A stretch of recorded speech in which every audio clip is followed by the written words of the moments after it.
Well, buongiorno everybody. Today we're making a crostata. It is a fig and apple tart. It is so good. So get your pan. You want one of these, flat tart pans. If you don't have a flat tart pan, use a pie, use a pie dish or whatever, because you're going to end up folding the sides over, kind of rustic looking. So it works out good. All right, so this is a really simple recipe, and you can do, you can vary this however you want. If you have one good pie crust, now, I take that back, one good crostata recipe, the crust. Now, crostata is usually a little sweeter than an American pie crust. Like my American pie crust, I put no sugar in. My Italian one, I put a little bit, and even though most of them call for more, I still cut it in half. I don't put a lot of sugar.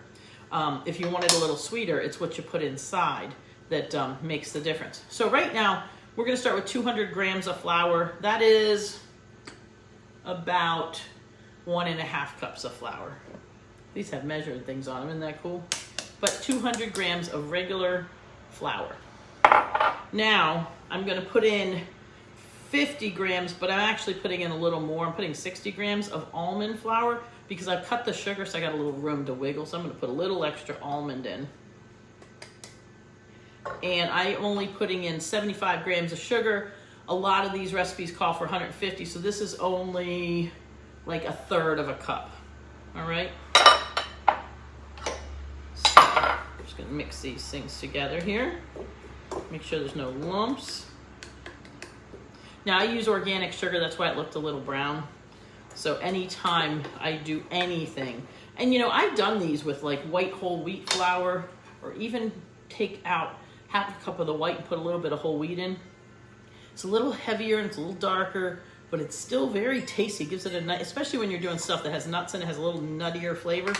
All right, we're gonna put in the equivalent of 1 bustina, 1 cucchiaio, so 1 spoonful. So basically I'm putting in like a heavy teaspoon of, actually it wasn't even because this is getting low to the bottom. All right, but a good teaspoon of baking powder. Pampered Chef lemon zester. Okay, so I've got a nice lemon. I'm gonna put a little, I'm putting some zest in the filling, but I'm gonna put a little zest here in the crust.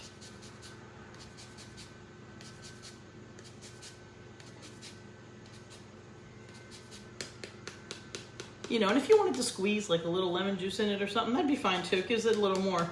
Lemon always kind of, if you just use lemon in a light fashion instead of heavy, heavy you get the lemon flavor. It's a lemon tart or a lemon cookie or whatever.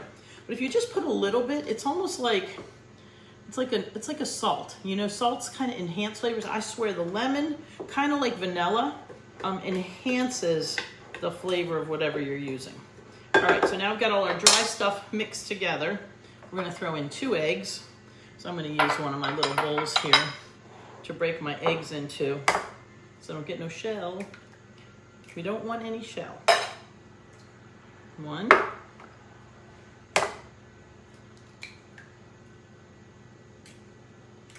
And 2. All right. And we're going to throw in the equivalent of about 100 grams of butter. Now, American stick of butter is 113 grams. The extra couple grams isn't going to kill anybody. So we're going to throw the whole stick in. Otherwise, I end up with one little teeny piece. And do what with it? I'm going to have to make a piece of toast to put it on, and then, I don't need that. So we're just, now I did let this come to room temperature.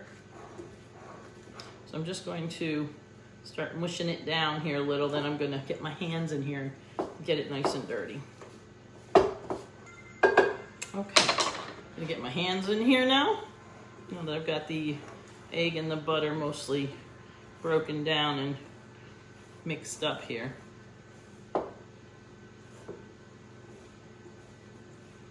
This is a nice soft crust. It's not a real dry one. We're just gonna kind of give it a quick roll, but then we're gonna just kind of pat it into the, all right, almost got all the flour incorporated. You especially want to use the wax paper, well, for lots of reasons. One, gives you something that's not going to stick to what you're working on. You can pick up your crust. But also, if you're using your regular cutting board like I am today instead of my big dough one, you know, you don't want like the garlic flavor, the onion flavor in your pastries.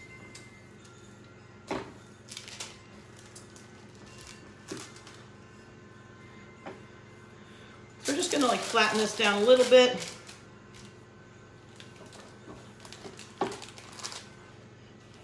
This doesn't have to be beautiful because we're gonna pat it into the pan. And hopefully it's not gonna stick to my wax paper all over crazy. No, it's coming off nice. All right, so we're just going to push this into the sides. It's not already rolled up. If your butter is colder, this would be a little firmer, but it's okay. This is working.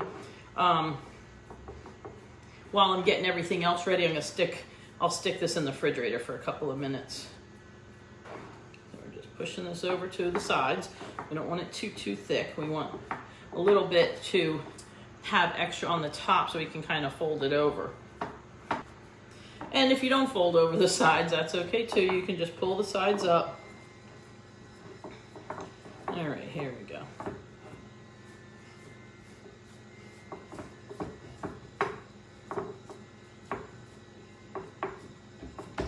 All right, so we've got this nice kind of rustic-y looking pie crust. I'm gonna stick it in the refrigerator for a few. And so now the filling. So now there's a couple of different things you can do this filling. So we're just gonna chat while I peel some apples. So I do have, just so you know, I have my oven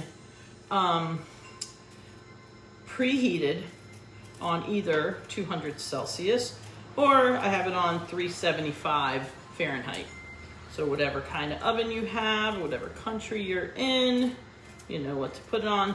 This thing ultimately will cook for about 35 to 40 minutes or so, or until it's done, you know me. You want the top to be, you know, they want the crust, once the crust is a little golden and the apples that are sitting on top have gotten a little, you know, just a little tinged brown edges and they look like they've gotten soft, that's what you want. Okay, so I'm peeling my apples. I'm gonna use 2. Now these apples aren't that big, so it might take 2, it might take 3. We shall see. I'm a poet. All right, we are taking these apples and we're just gonna cut them into slices. We want nice little, you can see how they're so pretty. Perfect little slices, because then we're gonna layer them all around the top, make a pretty little tart. And it doesn't take long. This is actually a really quick dessert. If you're not sitting talking and yakking while you're making it, it's really good. And again, it is also good as a breakfast. 1 slice for breakfast. Oh, got a little piece of core in here. Let's cut it out. Now, if I was going to be taking time, like if I wanted to prep this ahead of time and get it all ready to make later on today or something, then I would cut the apples and squeeze a smidge of lemon juice on them so that you see they won't all turn brown. Oh, one more. Let's do them all. And if we have leftover, I'll just snack on them. You know, what is it about apples that are already cut up that just taste so much better than eating an apple whole? I love a cut up apple. Yum. These are sweet. Yummy. Okay. Got our apples. Now,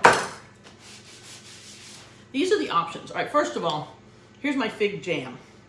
It's about 3/4 of a cup. You know what? You can put it on as thick or as thin as you want it. You don't want it too much though. So once we take this out, we're going to do that. I'm going to show you really quickly another way you can put another layer in here. Let's see here. We've got about not even a cup of ricotta. Now this is my really dry ricotta that I make my my cannoli cream with. If you have ricotta and it's really wet, just get a small colander, put a piece of cheesecloth, or even, you know, even a good paper towel if you've got a nice thick paper towel, and just let it drain for a little bit. All right, I'm just gonna put a little drizzle of honey on here. probably the equivalent of not even a tablespoon, teaspoon maybe. It's a little bit of honey. Oh my God, it just smells so good already.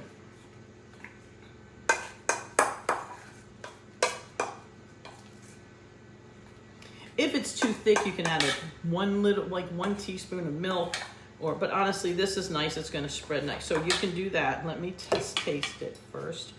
Use this spoon over here.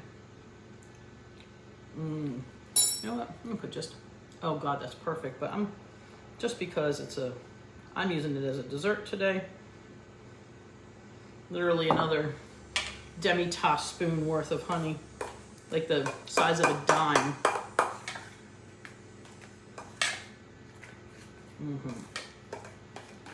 if you wanted to add cinnamon or something like that to it, you could also, but I think we've got enough flavors in here right now, I'm not going to.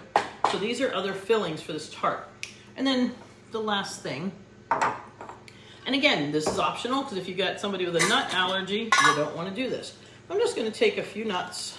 These are almonds. Of course, I called it, it's officially my fig apple almond tart, but I never make anything exactly the same. Now, we can do this two different ways, really quick. We can just take the almonds and slice them up with a knife, which is not hard to do. They cut very easily. So you can do it that way, which I do love doing. I don't know, there's something about, it's kind of like a texture thing, when you eat a nut and that crunch, chopping them is kind of like texture for your hands, you feel it, it's fun.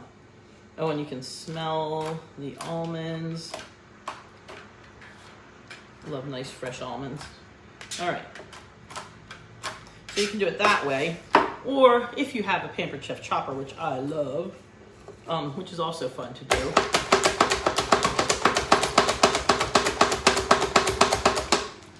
And they still need some more. It just depends on how fine you want them. If you want them more fine, then chop longer, move them around.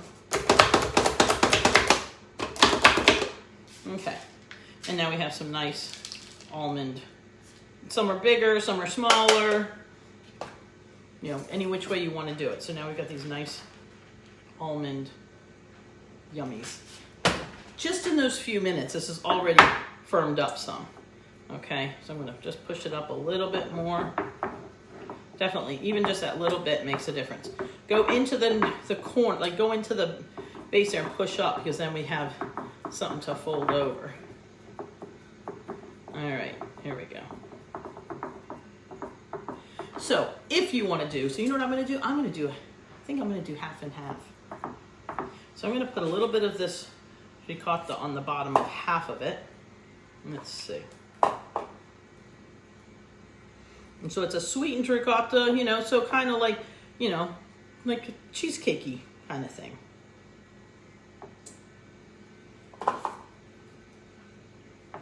And again, you can put it on as thick or as thin as you want. I'm doing this just enough to cover. So it's easy to do two different things, So I got it half ricotta. This one's not falling out. And then we're going to use some of the fig jam, which I'm actually going to put on both sides. So I'm going to put it with the ricotta and without. So it's going to be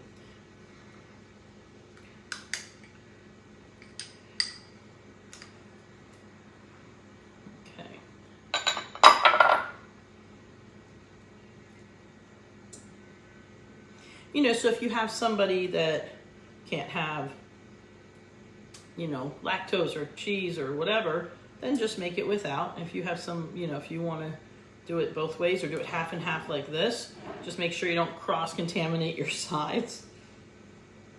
But, me, I love cheese in any way, shape, or form. Okay, so now this is fully jammed. And now you can do this multiple ways. You can put nuts in here under the apples. You can put them on top. I'm going to put them inside. I don't have anybody that is nut allergy that's here right now. So Put one thin layer of nuts. See? And now we're gonna put the apples. So I'm gonna put the apples in really pretty. I'm just going, well, really pretty, you know. I'm just gonna put them in a row, make sure they're all facing the same way so it looks nice. Just go around and around. Look at how pretty this is looking already, and it's not even finished being appled. And you know, you can put them as close. I kind of like to overlap that middle layer a little bit on top of the ones I just laid out. Now the middle, I think what I'm gonna do, just so that the middle is, you know, because it's not really big, I'm gonna cut up some little pieces and I'm just gonna kind of pile them in the middle just because it's what I'm gonna do.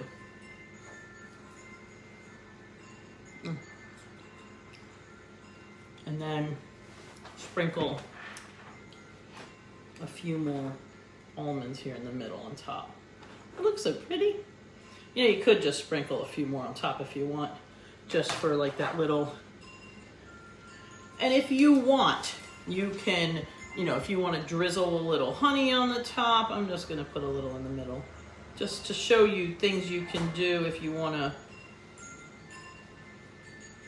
There we go. This was drizzling so nice, I just decided to drizzle. Look how pretty this is. Now the last thing we're gonna do is just fold over the crust. Instead of like, you know, shaping it, we're folding it over like kind of a rustic. There we go. And here we have our uncooked tart. So let's cook it. All right, we have our preheated oven. Put this on the bottom.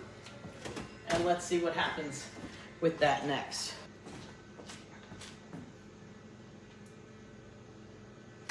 Oh boy, does that, I had to open it just a little bit. It smells so good. Well, now that about 35-40 minutes has passed, I'm going to take my crostata out of the oven. Well, we're going to check and see and make sure it's ready. Let's see here. My fun pot holders.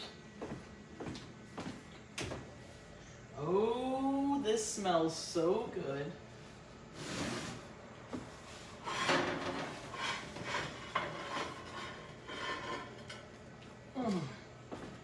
Wow, look at this. It's a gorgeous. All right, I'm gonna hold this up so you can see how pretty it is. Look at that. Isn't that gorgeous? So we have our apples are nice and soft on the top. Woo. The crust is lightly golden. Let's see what it looks like on the bottom if I can get my pot holder back on. Oh, it's golden on the bottom. Can't really do that too much. I can't wait till this cools off. Now, you definitely want to let it cool off before cutting it. But this, if it's still a little warm, little, you know, gelato, little vanilla ice cream on top would be awesome.